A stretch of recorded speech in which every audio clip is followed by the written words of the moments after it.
The Department of Health reported 9 new confirmed cases, patients 25 to 33 of the coronavirus 2019 COVID-19. On top of the 4 new cases, patients 21 to 24 announced yesterday evening, March 9, 2020. This brings the total number of confirmed cases in the country to 33. DOH also clarified that the 11 new cases announced earlier today are in fact new positive samples and not cases. Upon verification, DOH reported that 2 of the new positive samples received by the Epidemiology Bureau of DOH are repeat tests on samples taken from patients 7 and 8. The 13 new cases are admitted at various hospitals. Dr. Jose N. Rodriguez Memorial Hospital and Sanitarium for patient 21, Cardinal Santos Medical Center for patient 22, San Lazaro Hospital for patient 23, St. Luke's Medical Center, Quezon City for patient 24, New Clark City Quarantine Facility for patients 25 to 26, and the Medical City for patients 27 to 33 respectively. Of the 13 new cases, patients 21 to 24 are currently in stable condition, patients 25 to 26 are asymptomatic, and statuses of patients 27 to 33 are for verification. The EB of the DOH is conducting comprehensive contact tracing activities for all cases. DOH is also in close coordination with local government units and Center for Health Development for the implementation of infection prevention and control measures at the local level, and the Philippine National Police and other government agencies and concerned stakeholders for identification and management of close contacts. With the increasing number of cases, I implore everyone to fully cooperate with us in investigation and contact tracing activities. Individuals with a known history of exposure and travel presenting with mild symptoms are advised to self-isolate and undergo home quarantine for 14 days. Those presenting severe and critical symptoms need to be immediately admitted to our health facilities. Please contact DOH and call the designated hotline at 028-651-7800 local 1149 to 1150 for appropriate management and referral, our health secretary said. I would like again to remind everyone to please help us practice personal preventive measures such as proper hand hygiene, cough etiquette, and social distancing. We also advise everyone to avoid visiting public places and or attending mass gatherings at this critical time. Only with your cooperation and support can we win our fight against COVID-19, our health secretary concluded. Thank you, Assistant Secretary Vergeire. We are now opening the floor for questions. Yes, sir. Ma'am, from DCWB, Sam Nielsen po. Ma'am, a while ago, naglabas po kayo ng breaking news sa inyong official Facebook page. 35 po yung bilang natin sa positive sa coronavirus. Pakiklaro lang, ma'am. Yes, sir. We'd like to apologize for that mistake because earlier than that time, sir, there was this post coming from the health emergency meeting coming from WHO or the World Health Organization, wherein they initially reported the 35 cases. For us to be able to inform the public and the media that we have that information, and it was supposed to be DOH initially issuing out this kind of numbers, we have to issue out this statement to inform everybody that there is this number, and whatever the WHO has mentioned, that number is what we have also. But upon verification now that we were trying to analyze the numbers and correlating it with the list of patients that we have, we found that the number that initially was reported to us were number of samples, this 11. And while we did our validation, we only found 9 new cases. So now we are correcting it, and again, we apologize. We have placed down or tinanggal na po namin yung post namin for this 35. Para po malinaw ngayon, this now we are officially saying we have new 9 cases, hindi po 11, siyam lang po. Total of 33 cases now in the Philippines for COVID-19. Sir Rafi, and then the guy at the back. Asik, what does this mean? What have you found out based on the information that you've gathered? Are these cases related or linked to one another somehow, or are they isolated in different areas? Kasi po iba-ibang lugar sa Metro Manila. Rafi, actually, nung nakuha namin ito, wala pa kaming ganun kadaming ebidensya or information because we just got this this morning, no?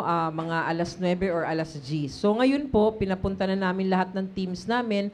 Again, we have already expanded our teams that goes for investigation for these different cases. At yung pong impormasyon, makukuha pa namin pa isa-isa yan mamayang gabi. So hindi pa ho namin masabi. Although, meron na ho tayo nakikita na doon po sa ibang mga past na cases, nakikita na natin yung relasyon ng iba. No? Yung iba magka-partner sila, yung iba mag-asawa. So nakikita na ho natin yan isa-isa ngayon. Ma'am, sorry, follow-up lang po. Ano po ang protocol sa pag-quarantine or yung procedure sa mga condo? Kasi po may na-announce po ang Quezon City Government kanina na meron pong positibo na nakatira sa isang condo. Ano po yun? Is everyone living in that condo subject to quarantine? No, sir. Ganun pa rin ho ang ating protocol. No? Kung ano po yung protocol natin for contact tracing, kung ano po yung ginagawa nating batayan para sa contact tracing, yun pa rin. Kung halimbawa ikaw ay may direct interaction talaga doon sa taong nagpositibo, nandoon ka doon sa perimeter na nung nagsisimptomas siya or he was symptomatic, you were there and interacting with him closely. Kung kasama ka sa isang kwarto na confined, kung kasama ka niya for the past 14 days before he got sick, and then you are part of those initial contacts that we need to investigate. Please pass the mic to the gentleman at the back. Hi, Asa. Good afternoon. Johnson po from DZMM. Doon ho sa 33 cases na binabanggit po ninyo, pwede bang mas specify natin nasaan yung big concentration ng mga pasyente? Big concentration? Nasaan po yung malaking bilang ng pasyente doon sa 33 positive cases? Nakakalat po, sir. Iba-ibang lugar tayo sa ngayon, meron dito, no? So, hindi pa ho natin masabi kung pag naidagdag natin doon sa iba, because hindi pa rin ho namin nakukuha yung exact addresses ng ibang nadagdag kung ito ay magkakaroon ng malaking porsyento sa isang lugar dito sa ating bansa o ito ay nakakalat. No? We'll give it to you tomorrow. Ma'am, you mentioned that cases 25 and 26 are asymptomatic. So does it mean, ma'am, na marami pang pwedeng positive na nandiyan na hindi pa nang nadedetect? Ma'am, ito po ay isang sinasabing initial pa lang itong asymptomatic. We need to further or to probe further kung ano talaga nangyari. Kasi katulad po ng sabi natin ngayon, marami po sa ating mga kababayan maaring nakakaramdam ng mild symptoms. But because of, alam po natin yung pag-mild, minsan ipinagsasawalang bahala natin, so minsan hindi siya nare-report. Tinitignan pa ho natin kung nangyari po ito dito sa patients 25 to 26, considering na hindi naman natin nakikita yung viral load nila, no? Kapag tinetest kung positibo o negatibo para malaman baka naman resolving na o nag-uumpisa pa lang yung sakit nung nakuha natin kaya wala pa siyang simptomas. How far or how dear are we from declaring yung community transmission? We need to get all information by tonight so that we can readily analyze kung makakapagsabi tayo that there is sustained community transmission. Pangalawa, meron po tayong inaantay na gene sequencing na ginagawa natin ngayon dun sa mga samples ng ating mga pasyente na positibo para malaman natin talaga based on science, based on evidence, kung talagang may epidemiologic link ang bawat isa. May relasyon ang bawat isa. Doon natin malalaman kung meron tayong community transmission o wala. Yes. Ma'am, sorry. Ma'am, Secretary Duque mentioned this morning that it's okay to go swimming this summer kasi yung virus namamatay sa heat. May nabago ba sa ebidensya? Yun pong mga ebidensya natin, of course, may mga kinakalap pa rin ho natin at pinag-aaralan. So kung halimbawa po sa mainit, yung iba pong mga sakit, no, sinasabi kapag mainit, namamatay talaga. So maaring maibase natin sa ganun ang mga pananaw na ganyan na maaring mamatay pagka mainit ang araw. Ma'am Aiko. Hello, Ma'am. Aiko Miguel from UNTV. Ma'am, would just like to get details of it. Yung regarding sa you've mentioned na gene sequencing, FDA already issued a certificate of exemption sa test kit. Is it related to it po, Ma'am?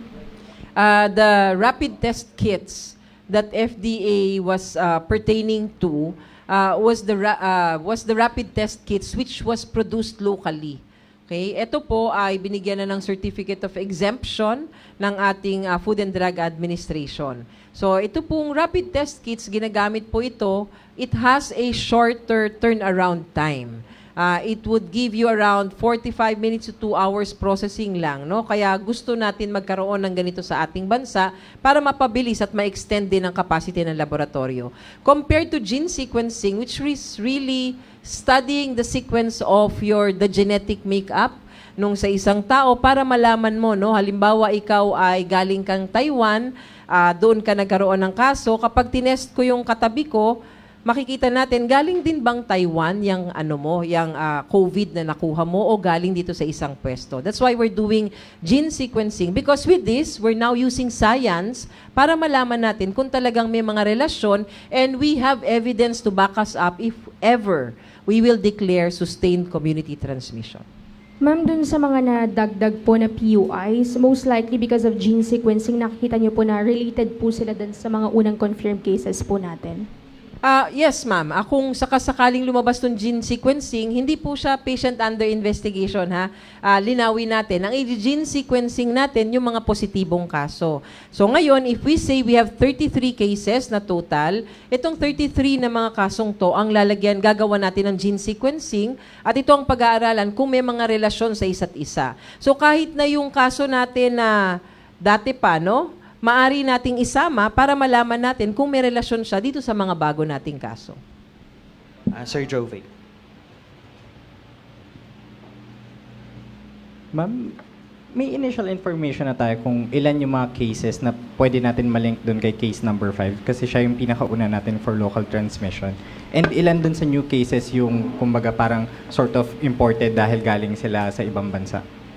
Wala pa kaming impormasyon, no, about yung analysis mismo nung sa contact tracing natin. Binubuo pa lang natin, although we've received initial information already regarding the numbers that were assessed, no, based on the tracing for contacts of these different patients. Pero hindi pa rin ho natin masabi, no, kung may relasyon sila, kung contact sila nung number 5, kung contact sila nung number 7 or number 8. Siguro in the next 2 or 3 days, malalaman po natin lahat and we can give you a tree, no, para makita nyo na nagsasanga dito, maiintindihan natin lahat. Okay? As to the imported cases versus those na probably local or wala talagang pinag-o-originatan yung ating sakit, meron lang po tayo pa rin hanggang sa ngayon yung ating mga datos mula patients 1 to 10. Yung sinabi natin dati, no? Yung isa nag-travel ng Japan, yung isa nag-travel ng US and South Korea, yung 86 years old. And then meron tayong mga initial na nakalap na impormasyon galing dito sa patients 10, 11 to 20 na we are still verifying and maybe by tomorrow we can already give you complete data. Okay? Bigay mo lang sa amin yung ngayon. Ayaw namin magbigay ng inaccurate ang data namin. Ha? Ma'am, may information tayo dun sa status ng mga elderly patients natin kasi throughout the day parang paulit-ulit na sinasabi na namatay na or... Oo, no, meron tayo, no, hindi pa ho sila patay. Isa ho ating, gusto nating klaruhin yan, no. So, yun pong ating mga pasyente, yung ating 62-year-old male na patient number 6 at saka yung ating patient number 9.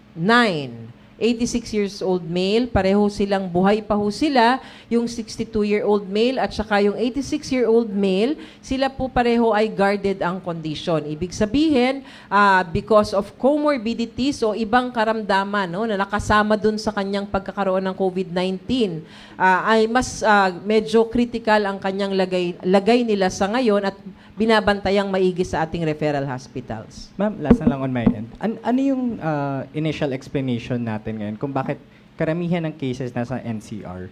Anong nangyayari din sa mga other major urban areas natin? Namomonitor ba sila ng maayos? Yes, sir. Meron namang monitoring, no? Sa araw-araw na pinapakita natin sa nCoV tracker natin, nakikita po natin ang disaggregation of these patients under investigation being monitored every day and patients under monitoring across the different regional areas. Ang sa tingin ho namin, because dito tayo nagkakakita ng mga kaso sa ngayon, because of our main ports that are here, because of people flocking here, this urbanized cities of Metro Manila, business, trade, and all. So baka ho, nandito ho tayo because of those reasons, but there can be other reasons as well. But as we see right now, no, yung sinasabi nga po natin, dun po sa nCoV tracker, makikita po natin that we are not missing out on the other regions. Meron pa rin naman tayo nakukuha na numero galing sa ibang rehiyon. Ang siguro magtataka tayo kapag zero lahat ng ibang region at nandito lahat ng minomonitor na person under monitoring and patient under investigation. Hi ma'am, good afternoon. Caroline Bongkin from CNN Philippines. Ma'am, baka what can you tell us about patients number 21 to 33 po? Age, gender, taga saan po sila if possible po? We will be releasing, just like yesterday, a table where you will get our initial information for these different patients. But let me just give you this ano bang tawag doon? Clarification. Pag nagbibigay ho kami sa inyo ng mga table na ganito, minsan kapag nag-verify kami ng further sa mga aming mga impormasyon with these patients or the contacts of these patients, may mga nababago. Okay? So, ibibigay pa rin ho namin sa inyo yun. Pero sana, klaro po yun sa ating lahat. Gusto lang namin makapagbigay kami sa inyo ng initial information. So, we have it here and it's going to be posted as well. Ma'am, ano po yung common symptoms among the positive cases? Still like that, no? Yung ubo, sipon, lagnat, no? Ma'am Christine, then Sir Gerard, then you. Ma'am, can we get information on the earlier, yung mga 4 onwards? May mga nag-recover na po ba? And are we seeing parang signs na karamihan naman sa kanila is mild and mukhang ma-release din kagad? Meron na, tayo po ay may mga data from patients 4 to 10. Sila po ngayon, lahat po yan stable. No? Pag sinabi naman nating stable, ibig sabihin kung ano yung pinagmulan natin na simptomas, so nag-umpisa tayo, ganun pa rin hanggang sa ngayon. O kaya recovering, kaya stable po tayo. So all I can say right now, these patients from patients 4 to 10, most of them, except for our patients 5 and 9 are all in stable condition. And patient 62 years old male, patient 5 and patient 9 are both in guarded condition. Yung 6 po yung wife nung 5, okay din po? Yes, patient 6, 59-year-old Filipina na wife ni patient number 5 is in stable condition. Ma'am, last na po, up to 20, karamihan mga lalaki, parang 75%. Yung sumunod pa yung 21 to 33, karamihan din po ba lalaki? And bakit po kaya ganun yung karamihan ng cases natin? Dito naman sa patients 21 to 30, halo.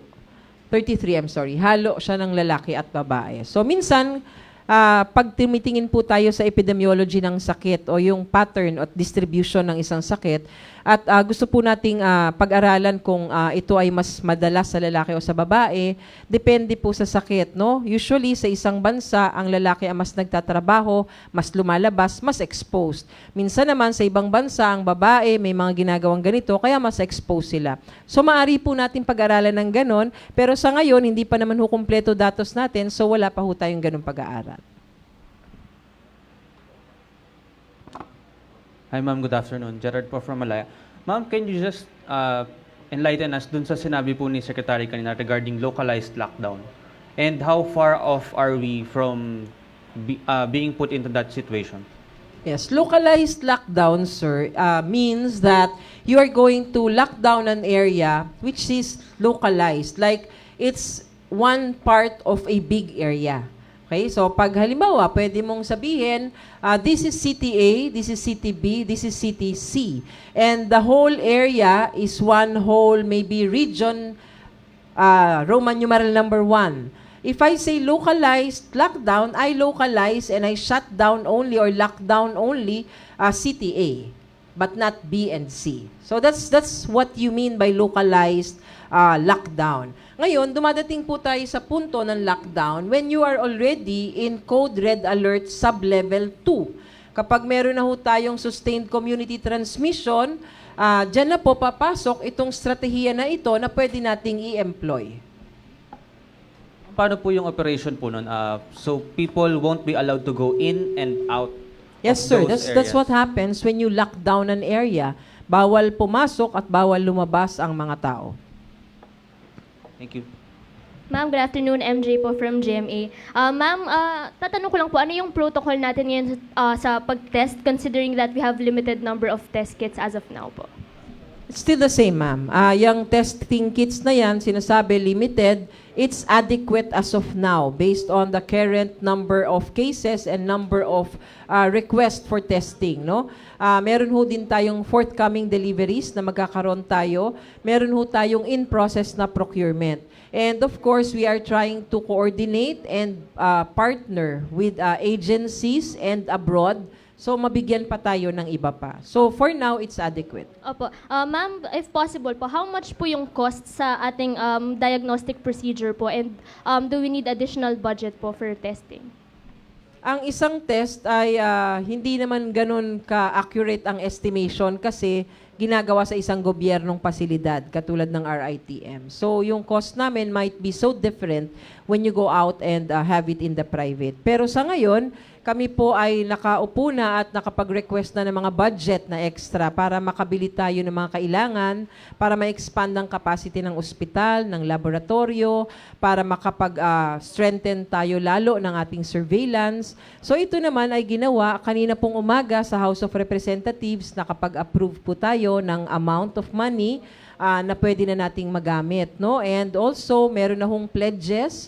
Even the President last night has been the one na nag-announce, no, na meron kaming ganitong pera coming from an agency of government and another from another agency of government. So lahat po ito, nagtutulong-tulong lahat ng ahensya para meron tayong kaukulang budget sa mga pangangailangan natin sa sitwasyong ito. Opo. Ma'am, last na lang po sa akin. Ano po yung tips natin sa mga commuters natin na medyo nahihirapan na i-practice ang social distancing po? Yes, especially pag LRT, no? So sa ngayon, pinag-iisipan na ho, meron ho kaming technical advisory group. Ang tawag, mga eksperto, tinitignan ho natin yung mga experiences from other countries, kung ano ang pwede nating gawin, no, para magkaroon po tayo ng infection control procedures in our different transport types, no, katulad LRT, jeepneys, tricycles, and all. So dito po naman sa mga jeepneys and meron na ho kaming binabalak. We like to sit down with operators of buses, jeepneys, para po maturuan natin sila on what they are supposed to do. Especially during these times na talagang kailangan talaga yung ating infection control procedures. And LRT, we will be sitting down with them so that we can employ also these infection control procedures like having guns dun sa pagpasok or maybe the sanitizers and alcohols in different or strategic areas in the... Ma'am, ilan po yung current inventory ng testing kits ng RITM? Current inventory is about 2,000, a little above 2,000. Tapos ma'am, yung testing kits from UP, pwede na rin po yung gamitin ba ng ibang mga ospital? The rapid testing kits from UP is different from what we have with RITM. Yung testing kits natin or kits natin from RITM, ang ginagamitan po nito yung PCR, yung RT-PCR na equipment.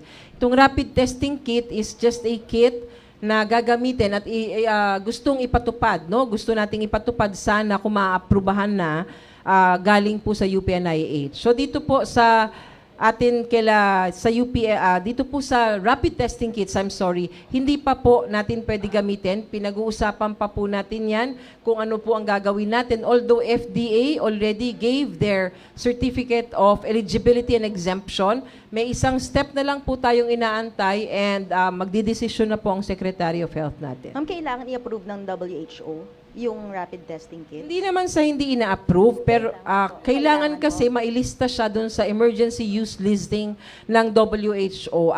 Merong tayong rate limiting step na parang merong silang kailangan na i-comply kung saan kailangan pang kunin sa ibang bansa, no, yung para doon sa requirement ng WHO na yon. So that's a step na pinag-uusapan ngayon ng both WHO, DOH at saka nung mga gumagawa nitong rapid testing kits na to. Ma'am, ano ma'am yung mga referral hospitals na pwedeng mag-handle ng COVID cases? Lahat po, ma'am. Everybody. Lahat po ng levels 2 and 3 na mga ospital, both public and private, dito sa Pilipinas, based on standards for licensing, should be capable of managing COVID-19 cases. Ngayon po, meron lang tayong mga itinalaga na mga referral hospitals for severe cases of COVID-19.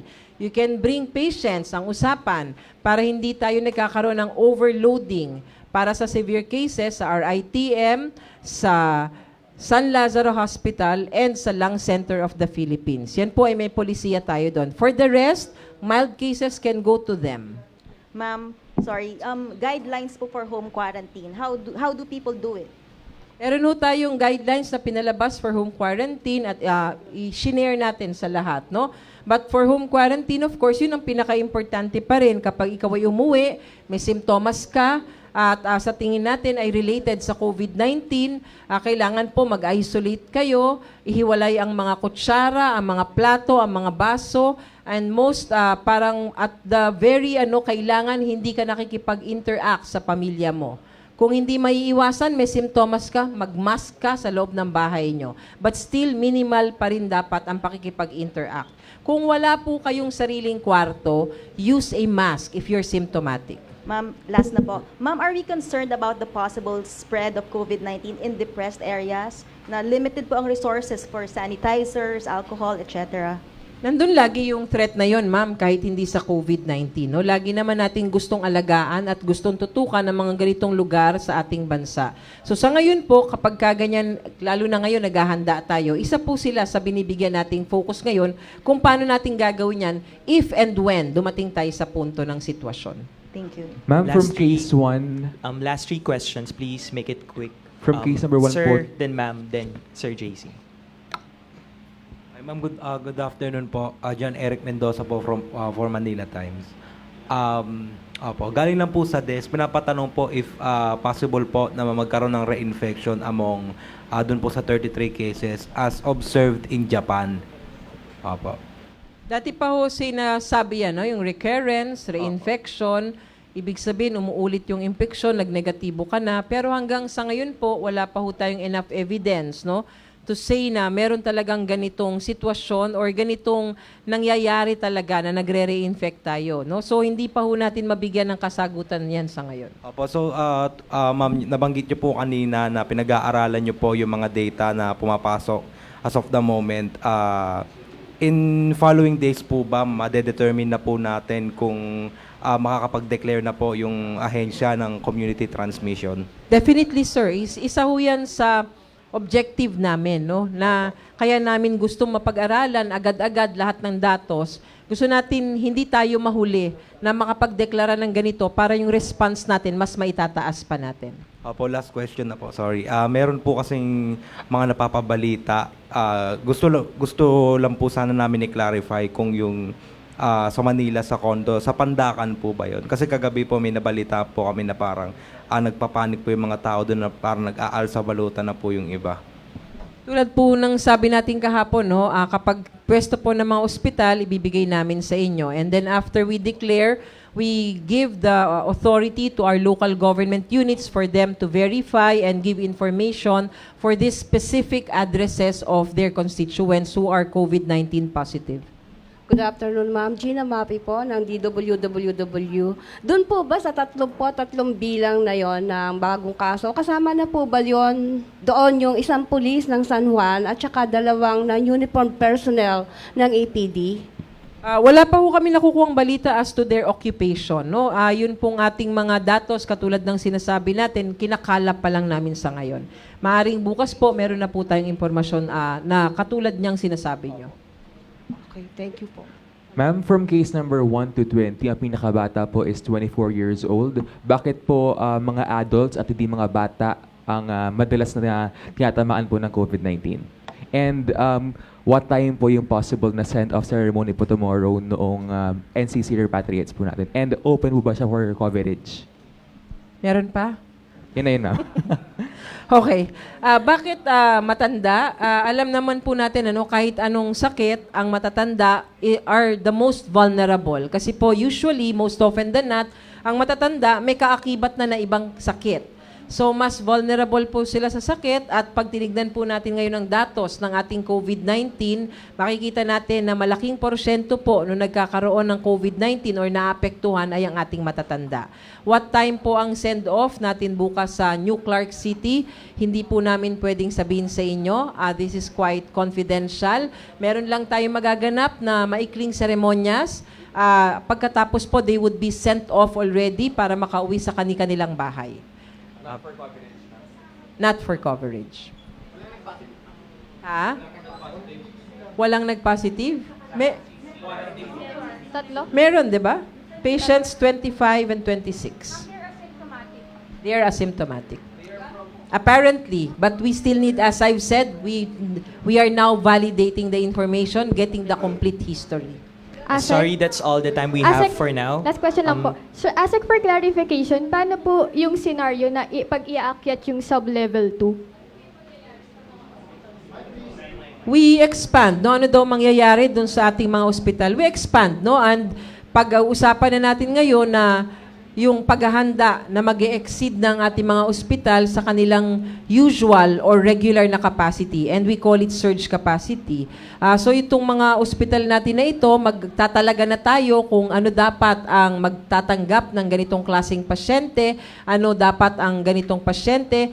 Meron na ho tayong initial stages ng paghahandang ito kung saan inutusan na ho natin ang ating mga gobyernong ospital na simula sa, I think yesterday, wag na muna magtanggap ng private patients. Itira muna yung mga private rooms natin sa bawat ospital natin na gobyerno to serve as isolation rooms. So isa na ho yan sa paghahanda natin in preparation if we will be exceeding our original capacity and we will go into surge capacity. Thank you so much, everyone, for coming. That's all the time we have for now. We'll let you know again when our next press briefing will be. Thank you. May ano po yung opinion ng DOH? Kasi meron pong reports na may mga companies daw po na nagla-lockdown na. Di naman lockdown ang kumpanya. Parang yung iba nagsara, yung iba nagkaroon ng kaso. And I think this is just a miscommunication o hindi pagkakaintindihan. Yung iba pong kumpanya, pag nalaman na may isa silang empleyado na may sakit, isinasara na ang buong kanilang kumpanya na hindi naman po dapat. So, iyan po ay nakikipag-coordinate tayo ng maayos sa ating mga companies na ito. And nananawagan po kami sa mga kumpanyang ito kung kailangan nyo po ng tulong para sa guidelines kung paano natin gagawin yang kung meron kayong positibong kaso sa inyong lugar, maaari po kayong tumawag sa hotline namin at mabibigyan po namin kayo ng assistance. ASEC, may possibility po ba na matransfer yung virus sa cash? And nag-recommend na po ba tayo sa BSP na maglinis po ng mga banknotes po? Wala namang hindi posible sa ngayon, hindi ba? At katulad nga ng sabi natin, natatransmit siya sa fomite, so sa surfaces, merong posibilidad, pero wala pa tayong sinasabing sciential ukol dyan. No basis, no evidence to say that. Pero para sigurado, kaya nga lagi natin sinasabi, let's practice the universal precautionary measures. When you do that, and then your risk could be lower. Okay? We're sorry, we really have to wrap up. Thank you so much, everyone, for coming, and we'll see you again. We still don't have the time for tomorrow.